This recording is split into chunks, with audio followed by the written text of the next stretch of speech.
Whether you are participating in a short-term program or a long-term program, it's good to be prepared regarding money. You want to arrive in country with at least $200 in local currency so you do not have to exchange any money at the airport, which can often lead to worse exchange rates.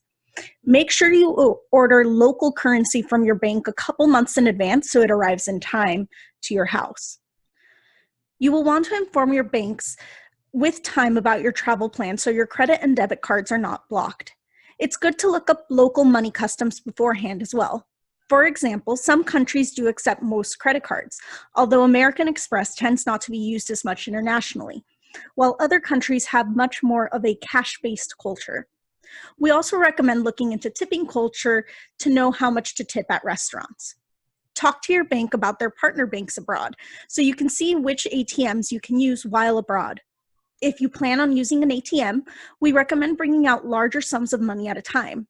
Some ATMs charge a flat fee, and it is better to pay $3 on $100 than to hypothetically pay $3 multiple times as you bring out $20 sums.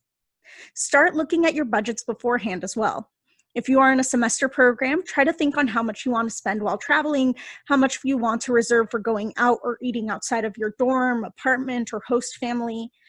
If you are going on a short-term program, we recommend looking at average prices for meals at restaurants so you can get a better budget idea for meals, souvenirs, and more.